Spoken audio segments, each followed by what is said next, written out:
I was looking at my website statistics and I noticed a search term that kept bringing people to my blog. Husband stop initiating after a rejection. This usually leads people to a popular post I wrote about why your boyfriend doesn't initiate sex. But I realized that while that article covers most of the nice guy issues, there's other issues around husbands avoiding sex in the bedroom that I wanted to cover in this video. So, based on the emails I get from girlfriends and wives, here's the common experience. I'm sure this plays out differently for every relationship, but this is the gist. At the beginning, the sex is good, if not satisfying or good enough. It's frequent, it was daring, fun. You both initiated or it felt spontaneous. He seemed horny for it, and, whenever you were, he was keen. This maybe lasted 3 months, maybe longer, or until a serious change in your lives occurred, like you moved in together or had a baby or committed to a proper relationship. Something changed. And then you might have started to notice, as the partner, that sex didn't happen unless you made it happen. You're always the one to initiate and push things forward. You started to get anxious about rejecting sexual advances from your partner for fear that he would never try again. Maybe there's a significant moment where you said no and it seemed like he backed off completely, or it might have just been a slow fade where it seemed like he was kind of losing interest unless you kind of pulled your weight. Overall, it seemed like he became anxious or apathetic or perhaps genuinely uninterested in sex. Now, there's lots of different reasons and sexual dynamics for why this can happen. But today I'm speaking specifically to those of you who feel that maybe it was you rejecting him that seemed to trigger off this problem. So let's talk about why men will back off completely after a rejection. Now, odds are if you're surprised by this happening, that you've had a history of something else, that you've been with other guys who you basically have to fend off because they want it so much. Or even if this is your only partner, he used to be like that and now he's changed. And that's why you find it kind of so weird and shocking, and why you assume that maybe the problem is you, and you're confused that you have a partner that you have to kind of like beg to have sex. You have to cajole them and encourage them into it. Firstly, I've got to put it out there, this probably is not about you personally. Unless you've done something particularly abusive, like you've been hurting him emotionally and he's genuinely doesn't want to be intimate with you, or perhaps you are really sick and injured and now he's actually afraid of hurting you because you've been so sensitive and easily hurt for a period of time. Unless something extremely obvious like that has happened, there's a good chance that this is not about you. It's something he's been carrying since before he met you, and that thing is called trauma. See, for many of us guys, sexual rejection is a big deal. I mean, fucking massive deal. All right, we've been conditioned our whole lives into thinking that our worth as a man and the strength of our masculinity is heavily linked to our performance in the bedroom. All right. How good we are at sex and how much we satisfy a woman is how good we are as a man. And I know it's pathetic. I know it's not accurate, but it's true. That's what we think a lot of the time. So all humans hate being rejected, but a man to be rejected by his wife sexually is about as sharp of a rejection that a man could possibly have. It's the one person who should say yes. When she says no, it triggers off this deep shame wound of I'm really unlovable. Nobody would ever like me. Even this person doesn't want me. So he's unlikely to hear what you're really saying, which is, I just don't feel like it right now for good reason, but try again later because I will later because I'm still attracted to you and I still want sex with you. That's not what he hears. No matter how you word it, he hears something else. He hears, you're not man enough to satisfy me. He hears, I'd rather be with one of my exes than be with you. He hears, I don't find you attractive anymore. He hears, you trying to have sex with me is the same as rape. I know that sounds insane, but that is what he's hearing. At least that'll help you understand his response. When you're like, hey, I just said no, I have a headache. Why the fuck has he backed off completely? Well, imagine you'd said one of those things instead. Imagine you'd said, you're not man enough to satisfy me. Then would his reaction make more sense? Well, that tells you what he heard. And you might not have meant it that way. You might not have even put that kind of tone into it. Or maybe you did say it in a way that's easily misinterpreted as like a general rejection of him as a man. It doesn't matter. The point is, if he backs off that hard, he must have heard something that extreme in his interpretation. This issue might be a more subtle one as well from nice guy syndrome, where he just generally is afraid of hurting women. He's being conditioned to think that all masculinity is inherently harmful, that all sexual interest is basically abuse. And so he's very hesitant and unsure of himself in the bedroom, something I call green light syndrome. He needs a green light from the woman that he can trust he's not crossing a line because he's so scared of crossing the line. And the only green light he trusts is you doing all the work, because then you definitely consent to it. He thinks that your rejection of him means that he's already harmed you. He assumes that that was feedback that he's done something wrong, and so he goes, well, I'll just never do that again. He thinks that initiating sex hurt you when actually you're saying, no, I'm going to stop you here so that nothing bad happens. He thinks the bad thing's already happened. So in short, your man is terrified of hurting you or losing you or both, and therefore he avoids the potential for rejection because he doesn't want to provoke something horrible. Why this needs to be addressed directly. You just can't sit around and hope that this problem is going to resolve itself and that you won't have to have uncomfortable conversations and awkward moments. You guys are going to have to walk through the storm together. This will not be solved by silence. It will only get worse. And it's a mistake on your part as the partner to take this personally and to start running with the narrative that you're unattractive or you're a bad wife or even that your relationship is at risk. If you start doing that, he'll buy into it because he's looking for a way out of this too. It's very important that you stay reasonable around this and only see the problem for what it is. He has some shame issues in the bedroom. This isn't about you and your attractiveness. This isn't actually a major threat to your relationship unless, we'll talk about that later, how he responds to your approach is bad.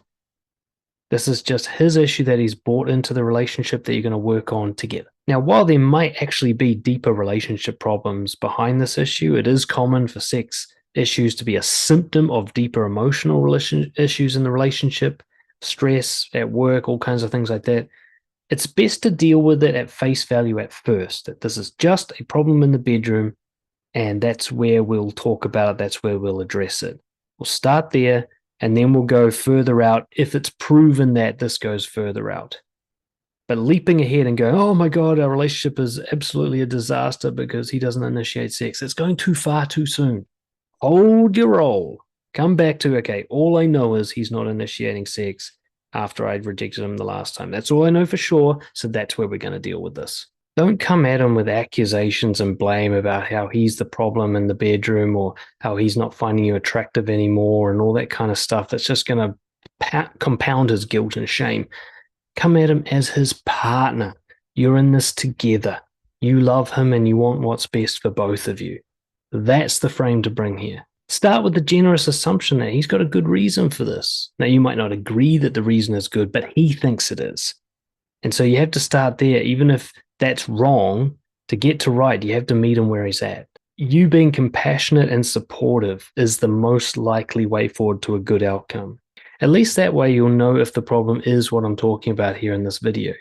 You know, if he turns on you, refuses to participate or cooperate in any way, starts being unloving and cruel to you if you bring this up, then maybe you've got other issues. And at least that way you'll know, hey, this isn't a sex issue, this is something else. It may even be outright abusive. He may no longer love you. It could be that bad. But how he'll respond to a compassionate and supportive initiation based at the smallest level will help you figure out whether or not it really needs to go there or it's just him. Let's talk about how to deal with this in a productive way. Sit him down and share what you've observed as objectively as possible. Speak from like a humble and curious place, like, this is what you've seen, this is the data you're aware of, but you also understand you don't know what's really going on behind it. You don't know the real reasons, you just know the behavior or lack of behavior. So basically, you're just telling him that you noticed he backed off from sex after you said no the last time. You want to understand why this happened. You want to encourage him not to permanently give up on initiating. Then let him speak. Let him tell you his version of events. Take as long as it's needed. And don't interrupt or debate his points, even if you think he's wrong. Leave that kind of talk for later. Let him get it all out first. He might even counterattack you or say unreasonable, unfair things, make it sound like you're the problem. This is just defensiveness. He probably doesn't even mean it, depending on how healthy he is. He's just feeling shame about being sexually disappointing to you. You're not going to get the healthiest, best reaction out of him when you bring this up. He's going to feel bad about it. You're going to get a feeling bad reaction. Don't take that first reaction too seriously, unless it's really abusive and outright insane. If he does do this kind of counter blame thing, just point out that that's what's happening. It's like, this isn't a blame conversation. This isn't about who did this wrong. This is about how do we work on this so it goes well together. We don't actually need to know who's the problem. We just need to know what the combined solution is. Ask him what would make him feel comfortable and excited about initiating sex with you. What is it that you can do that he would find alluring or encouraging? And at least let him take a stand on what needs to happen for him to be able to move forward without his trauma being triggered. But of course, you've got to hold him to account for his role in this as well. You've got to tell him what you want, what you like, what you don't like. Let him know exactly how to turn you on. Let him know what initiating would look like from your perspective and when's the best sort of opportunity for him to do it, or how he should at least go for it whenever he wants to, even if he's not sure if it's going to be a yes or a no. Kind of encourage him to have a crack. And you can even call him out if he's just being lazy. And discuss how he should respond to a rejection. Let him know what no means from you. That it means not yet, but try again later. It means I say what I mean. If I've got a headache, I really have a headache. If I don't feel like it tonight, I really just don't feel like it tonight. But I will feel like it again in the future. Don't give up. Just cuddle me or something. Give him an out. Say, look, if I'm really not into it, let's just, you can just watch a movie with me or something. Give him like a second prize kind of thing that he can switch to so he knows that he's not just floating in the dark after a no. It's really important you explain why you said no. I'm sure in your mind you thought that you projected it really directly and you made it really clear. But I'm going to be maybe a little bigoted here. Women do not always speak clearly and directly to men. They don't speak men language that we understand. So what you might have thought was very obvious might have been a mystery to him. So explain it. Like maybe you said, oh, I have a headache and it just means you're not in the mood. Well, we don't know that. We think you actually have a headache. And then when you won't take a Panadol that we give you for your headache, we think you're lying about the headache because you kind of are. Say exactly why you didn't want it. I wasn't in the mood. I was stressed out. I was overthinking and it, killed the vibe for me. And most importantly, let him know that if it wasn't him, if it wasn't anything he did wrong, like give him credit for that. If he didn't have a chance, no matter how well he performed, then it's good for him to know that. Just as it's good for him to know if there's something actually he did that really killed the show.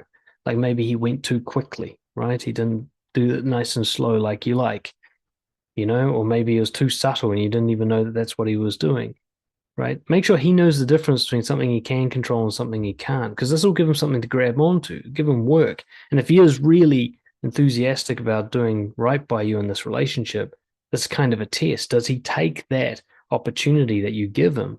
When you make it really easy for him, does he walk that path?